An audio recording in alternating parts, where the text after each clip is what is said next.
गुरुदेव से प्रार्थना कि अपना आशीर्वाद भरा हाथ मेरे मस्तक पर रखें और माँ सरस्वती जी से निवेदन कि मेरे कंठ में विराजित हों ताकि मैं श्रीमद् भगवद गीता पाठ उचित उच्चारण के साथ कर सकूं। अध्याय 14 श्लोक 26 और 27। भगवान कहते हैं कि जो पुरुष केवल एक सर्वशक्तिमान परमेश्वर को ही अपना स्वामी मानकर स्वार्थ और अभिमान को त्याग कर श्रद्धा और प्रेम भाव से निरंतर चिंतन करके मुझको निरंतर भजता है, वह भी इन तीनों गुणों को भली भांति लांघकर सच्चिदानंद ब्रह्म को प्राप्त होने के लिए योग्य बन जाता है, क्योंकि उस अविनाशी पर ब्रह्म का और अमृत का तथा शाश्वत धर्म का और अखंड एक इस आनंद का आश्रय मैं ही हूँ। भगवान इन अंतिम 2 श्लोकों में पहले ही दी गई शिक्षा का सार बताते हैं कि जो अनन्य चित्त से मेरा भजन करता है वही तीनों गुणों से ऊपर उठकर ब्रह्म पद प्राप्त करता है। कहते हैं संत तुलसीदास के इष्टदेव राम थे। जब वे वृंदावन गए तो वहाँ वे एक मंदिर में गए जहाँ पर भगवान श्री कृष्ण की मूर्ति थी। वे बोले, है तो यहाँ भी मेरा ही इष्टदेव राम, परंतु यहाँ पर उनका वेश और रूप कुछ दूसरा है। मेरा मस्तक तो तभी झुकेगा जब वह अपने हाथ में धनुष बाण धारण करेगा।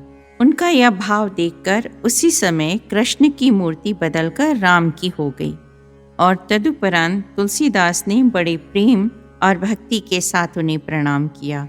ऐसा कहते हैं कि उस मंदिर में आज तक वही मूर्ति प्रतिष्ठित है और नगर के अन्य मंदिरों में भगवान श्री कृष्ण की ही मूर्तियां हैं। ईश्वर सच्चे प्रेम और श्रद्धा से ही रीझते हैं। नाचने, गाने, पाठ पढ़ने, यंत्र बजाने से कुछ भी प्राप्त नहीं होगा। मयूर और घोड़े भी नाचते हैं और तोते भी वेद मंत्र सीखकर उनका उच्चारण कर सकते हैं, किंतु क्या वे मोक्ष को पा सकते हैं? सुरभि तो असली गुलाब के फूल से ही आती है, न कि कागज के फूलों से। सच्चाई के साथ ईश्वर की शरण में जाने से ही भक्ति प्राप्त होती है और इसी को अनन्य भक्ति कहते हैं। इस प्रकार श्री भगवान के गाए हुए गीतोपनिषद में ब्रह्म विद्या के अंतर्गत योग शास्त्र से संबंधित श्री कृष्ण अर्जुन के संवाद से गुणत्रय विभाग योग नामक 14वां अध्याय समाप्त हुआ। ओम नमो भगवते वासुदेवाय। अथ पंचदश अध्याय पुरुषोत्तम योग।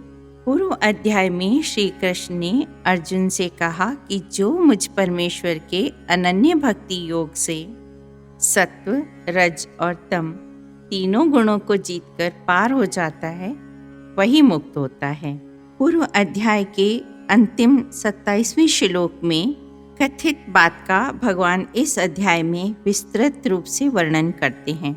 वैराग्यहीन पुरुष को ज्ञान का अधिकार नहीं है, अतः आत्मज्ञान की प्राप्ति की इच्छा धारण करने वाले मनुष्य को प्रथम वैराग्य साधना चाहिए। इस संसार को क्षणभंगुर और नाशवान प्रमाणित करने के लिए भगवान ने उन्हें एक वृक्ष की उपमा दी है और ब्रह्म का सच्चा स्वरूप बताया है।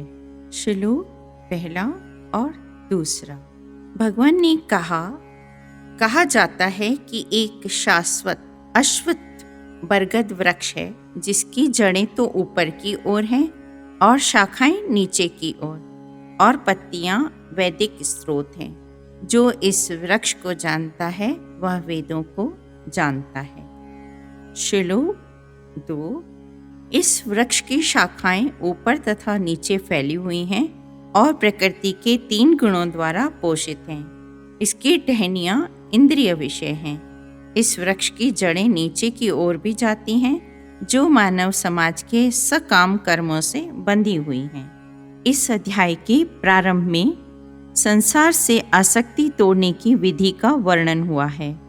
इस संसार की जड़ें ऊपर की ओर बढ़ती हैं। इसका अर्थ है कि ब्रह्मांड के सर्वोच्च लोक से यह प्रक्रिया शुरू होती है। वहाँ से सारे ब्रह्मांड का विस्तार होता है, जिसमें अनेक लोक उनकी शाखाओं के रूप में होते हैं। इसके फल जीवों के कर्मों के फल के द्योतक हैं। यद्यपि इस संसार में ऐसे वृक्ष का जिसकी शाखाएं नीचे की ओर हों तथा जड़ें ऊपर की ओर हों कोई अनुभव नहीं है, किंतु बात कुछ ऐसी ही है। ऐसा वृक्ष जलाशय के निकट पाया जा सकता है। हम देख सकते हैं जलाशय के तट पर उगे वृक्ष का प्रतिबिंब जल में पड़ता है तो उसकी जड़ें ऊपर तथा शाखाएं नीचे की ओर दिखती हैं। दूसरे शब्दों में यह जगत रूपी वृक्ष आध्यात्मिक जगत रूपी वास्तविक वृक्ष का प्रतिबिंब मात्र है। बरगद वृक्ष की यहाँ और भी व्याख्या की गई है। इसकी शाखाएं चतुर्दिक फैली हुई हैं। निचले भाग में जीवों की विभिन्न योनियां हैं तथा मनुष्य, पशु, घोड़े, गाय, कुत्ते, बिल्लियां आदि ये सभी वृक्ष की शाखाओं के निचले भाग में स्थित हैं। लेकिन ऊपरी भाग में जीवों की उच्च योनियां हैं, जैसे देव, गंधर्व और अन्य बहुत सी उच्चतर योनियां। जिस प्रकार सामान्य वृक्ष का पोषण जल से होता है, उसी प्रकार यह वृक्ष प्रकृति के 3 गुणों द्वारा पोषित है। कभी कभी हम देखते हैं कि जलाभाव से कोई कोई भूखंड वीरान हो जाता है तो कोई खंड लहलाता है। इसी प्रकार जहाँ प्रकृति के किन्हीं विशेष गुणों का आधिक्य होता है, वहाँ उसी के अनुरूप जीवों की योनियां प्रकट होती हैं। वृक्ष की टहनियाँ इंद्रिय विषय हैं। विभिन्न गुणों के विकास से हम विभिन्न प्रकार की इंद्रियों का विकास करते हैं और इन इंद्रियों के द्वारा हम विभिन्न इंद्रिय विषयों का भोग करते हैं।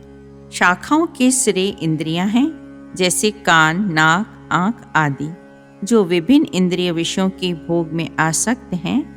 टहनियाँ शब्द रूप, स्पर्श आदि इंद्रिय विषय हैं। सहायक जड़ें हैं आसक्तियाँ तथा विरक्तियाँ, जो विभिन्न प्रकार के कष्ट तथा इंद्रिय भोग के विभिन्न रूप हैं। श्लोक 3 और 4। इस वृक्ष के वास्तविक स्वरूप का अनुभव इस जगत में नहीं किया जा सकता। कोई भी नहीं समझ सकता कि इसका आदि कहाँ है और अंत कहाँ है या इसका आधार कहाँ है। लेकिन मनुष्य को चाहिए कि इस दृढ़ मूल वाले वृक्ष को विरक्ति की कुल्हाड़ी से काट गिराए। तत्पश्चात उसे ऐसे स्थान की खोज करनी चाहिए जहाँ जाकर लौटना ना पड़े और जहाँ उस भगवान की शरण ग्रहण कर ली जाए, जिससे अनादिकाल से प्रत्येक वस्तु का सूत्रपात तथा विस्तार होता आया है। तात्पर्य यह है कि वास्तविक स्वरूप को इस भौतिक जगत में नहीं समझा जा सकता, क्योंकि इसकी जड़ें ऊपर की ओर और वास्तविक वृक्ष का विस्तार विरुद्ध दिशा में होता है। जब वृक्ष के भौतिक विस्तार में कोई फंस जाता है तो उसे न तो यह पता चल पाता है कि वह कितनी दूरी तक फैला है और न वह इस वृक्ष के शुभारंभ को ही देख पाता है। फिर भी मनुष्य को कारण की खोज करनी ही होती है। जैसे मैं अमुक पिता का पुत्र हूँ, जो अमुक का पुत्र है आदि। इस प्रकार अनुसंधान करने से मनुष्य को भ्रम प्राप्त होते हैं, जिन्हें गर्भोदकाशी विष्णु ने उत्पन्न किया है। इस प्रकार अंततः भगवान तक पहुंचा जा सकता है, जहाँ सारी गवेषणा का अंत हो जाता है। मनुष्य को इस वृक्ष के उद्गम परमेश्वर की खोज ऐसे व्यक्तियों की संगति द्वारा करनी होती है जिन्हें उस परमेश्वर का ज्ञान प्राप्त है।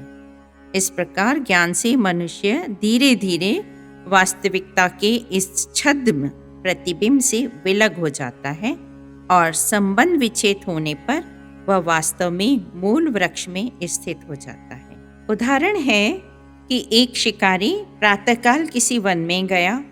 वहां उसने अपना जाल बिछाया, उसमें पक्षियों के लिए आहार भी डाला। एक तोते ने उसे देख लिया और चिल्लाकर कहा, भाई यह जाल है, यहाँ पर ना आना वरना फंस जाओगे। किंतु वह स्वयं ही उड़कर उस जाल पर आ बैठा और फंस गया। अन्य तोते और पक्षी भी उसके समान चिल्लाकर वही बोलते थे, पर स्वतः वहां जाकर बैठते और जाल में फंस जाते थे। हमारी भी वैसी ही अवस्था है। ऐसा न हो कि जो सुनते भी रहें और बोलते भी रहें, परंतु अंत काल तक विषय वासनाओं के जाल में फंसते भी रहें। मन और वैराग्य का पूर्ण प्रभाव चाहिए, तभी विषयों की उन आसक्तियों को काटा जा सकता है। वस्तुतः हमें तो कमल के समान ही होना चाहिए, जो जल में उत्पन्न होता है। जल से ही शक्ति सौंदर्य पाता है, फिर भी जल से निर्लिप्त रहता है।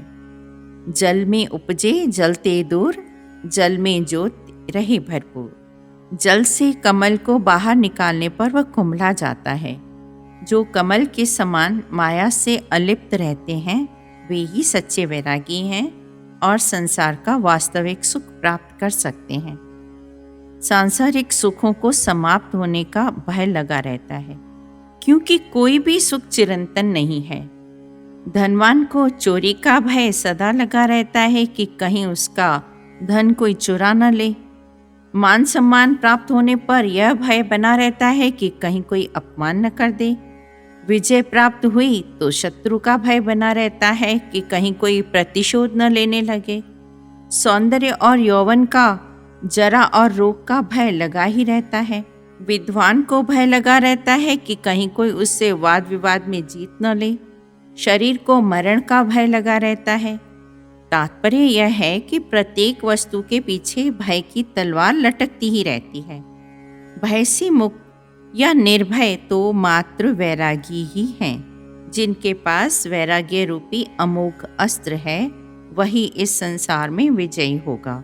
किंतु वह वैराग्य सच्चा होना चाहिए और स्वाभाविक होना चाहिए, प्रदर्शन मात्र के लिए नहीं।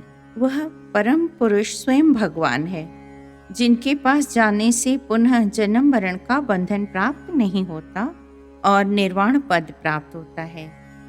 गजेंद्र को जब ग्राह ने पैरों से पकड़ लिया तो अपने को मुक्त करने के लिए उसने कितने प्रयत्न किए। अन्य छोटे बड़े हाथियों ने भी सहायता की, परंतु कोई भी उसे मुक्त नहीं करा पाया। जब उसने देखा कि चतुर्दिक निराशा ही निराशा है, अन्य कोई उपाय नहीं है, तब उसने ईश्वर का स्मरण किया। एक कमल का फूल उस सरोवर से निकाला और भगवान की ओर भेंट रूप में भेजा, तो भगवान विष्णु ने अपने वाहन गरुड़ को छोड़कर स्वयं आकर उस गजराज की सहायता की। शरण में जाने का अर्थ है कि मन से परमेश्वर को सर्वव्यापी और सर्वशक्तिमान जानकर अपनी शक्ति और बल का अभिमान त्याग कर उसी के अधीन हो जाना। एक था बकरी चराने वाला। बकरियों को चराकर शाम को उन्हें वापस लेकर नगर की ओर जाने लगा तो अचानक रास्ते में घोर वर्षा होने लगी, ओले पड़ने लगे। सभी बकरियां भागने लगीं, किंतु उनमें एक लंगड़ी बकरी अत्यंत दुखी होने लगी और तीव्र गति से दौड़ न पाई। बकरी चराने वाले ने शेष बकरियों की रक्षा के लिए उस लंगड़ी बकरी की चिंता छोड़ दी और बाकी बकरियों को लेकर शीघ्र ही नगर की ओर चला गया। वह बकरी सोचने लगी कि अब मैं कहाँ जाऊं? सभी साथी तो छोड़कर गए, मालिक भी छोड़ गया। अंत में ईश्वर को याद कर एक शेर की मान में घुसकर बैठ गई। वह शेर कुछ समय के पश्चात शिकार करके अपनी मान में आया। सूंघने की शक्ति से दूर से ही उसे पता चल गया कि मान में कोई दुर्बल प्राणी छुपा हुआ है। ईश्वर की प्रेरणा से उसके मन में आया कि शरणागत प्राणी की रक्षा करना मेरा कर्तव्य है, और सोचा यदि मान में अंदर गया तो भय के कारण उसके प्राण निकल जाएंगे। अतः उचित यही है कि मैं भीतर ही न जाऊं और बाहर बैठकर अन्य पशुओं से उसकी रक्षा करूं। यही सोचकर उसने सारी रात पहरा दिया कि कहीं कोई अन्य हिंसक पशु उसके अतिथि को मार न डाले। दिन हुआ तो शेर ने बकरी को अभयदान दिया और कहा, एक हाथी को दायित्व सौंपा कि प्रतिदिन उसे 2 बार अपनी पीठ पर चढ़ाकर वन से घास खिलाकर और पानी पिलाकर लाया करो। परमेश्वर की बलिहारी कि एक शेर की शरण में जाने से एक बकरी हाथी की सवारी कर रही है और अत्यंत आनंद के साथ खा पीकर मजे से जीवन व्यतीत कर रही है। अतः जो परमेश्वर की शरण ग्रहण करता है उसका बाल भी बांका नहीं होता। जब श्री राम और लक्ष्मण सेना सहित सागर पर बांधे हुए सेतु को पार कर लंका के निकट पहुंचे तो भगवान ने एक छोटा सा पत्थर समुद्र में फेंका तो वह डूब गया। यह देखकर भगवान ने आश्चर्य व्यक्त किया कि बड़े बड़े पत्थर तो सागर पर तैर गए, किंतु एक छोटा सा पत्थर क्यों डूब गया। तो वहीं पास खड़े हनुमान जी ने भगवान रामचंद्र जी से कहा, स्वामी, जो पत्थर आपने अपने हाथों से फेंका वह कैसे तैरेगा।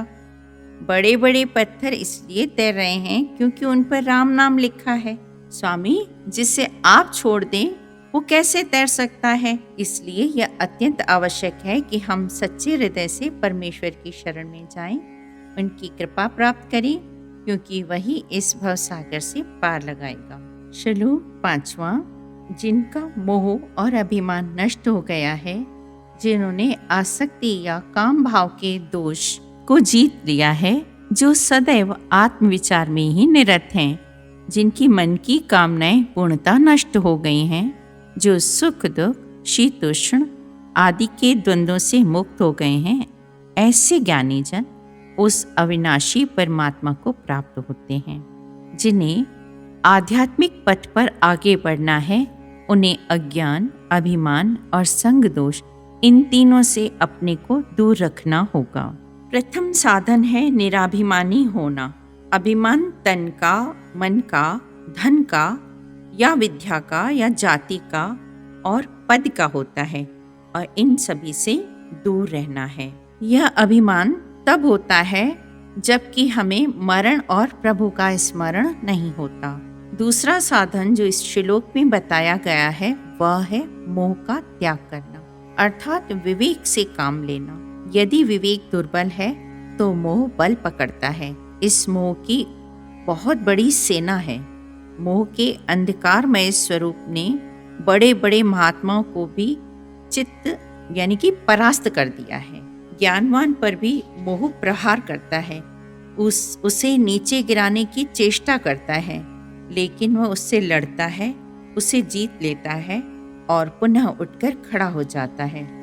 भ्रमर में इतना बल है कि यदि एक लकड़ी के खंबे को छेदने लगे तो एक रात में उसमें बहुत बड़ा छेद कर सकता है, परंतु जब वह कमल गंध के मोह में रात्रि को कमल बंदी बन जाता है तो वह अपने बल का उपयोग नहीं कर पाता, कमल को छेदकर बाहर नहीं निकल पाता, जबकि कुछ चंद पलों में ही वह कमल को छेदकर बाहर निकल सकता है। हम में भी मोह के कारण संसार के विषय भोग में पड़कर अपना समस्त जीवन नष्ट कर देते हैं, किंतु मोह ऐसा है कि यह सरल सत्य भी हमारी समझ में नहीं आता। तीसरा साधन जिसका भगवान ने उल्लेख किया है वह है संग दोष को जीतना, अर्थात कुसंगति से अपने आप को बचाना। जिनका विवेक सजग है वे ही कुसंगति से बच पाएंगे। 4 प्रकार के व्यक्तियों को दुष्ट पुरुष माना गया है। एक तो जाति से चंडाल होते हैं, परंतु दूसरे 4 प्रकार के व्यक्ति कर्मों के कारण चंडाल माने जाते हैं। प्रथम जो पर निंदक हैं, दूसरे जो कृत धन है, एहसान फरामोश, तीसरे चुगलखोर और चौथे जो है क्रोधी। इन चारों से अपने आप को बचाना आवश्यक है। कृतधन का कितना भी उपकार किया जाए, कितनी भी सहायता की जाए, वह अधिक दुर्व्यवहार करता है। चुगलखोर से भी दूर रहना ही भला है। क्रोधी मनुष्य से मित्रता करने पर भी जी जलता है, फिर चाहे अपने ऊपर कितना भी नियंत्रण क्यों न रखा जाए। दुष्ट और मूर्खों की मित्रता ऐसी ही है जैसी लोहार की दुकान जहां आग की चिंगारियां हमारे कपड़ों को जला डालेंगी। सत्पुरुषों की संगति ऐसी है जैसे किसी इत्र की दुकान के पास से गुजरने पर भी इत्र की सुगंधी आती है। चौथा साधन जो इस श्लोक में बताया गया है वह है आध्यात्म नित्या, अर्थात आत्मचिंतन करते रहना। ऐसे सच्चे समदर्शी ही सच्चे विद्वान या पंडित हैं। जिस बात के विषय में बहुत सोचा जाता है तो स्वप्न भी वैसा ही आता है और सारा समय वह बात अंतःकरण में बनी रहती है।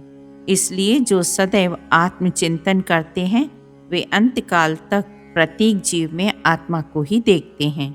और 5वां साधन है, मन में जो संकल्प विकल्प उठते हैं या विकार उत्पन्न होते हैं उनसे निवृत्ति प्राप्त करनी है।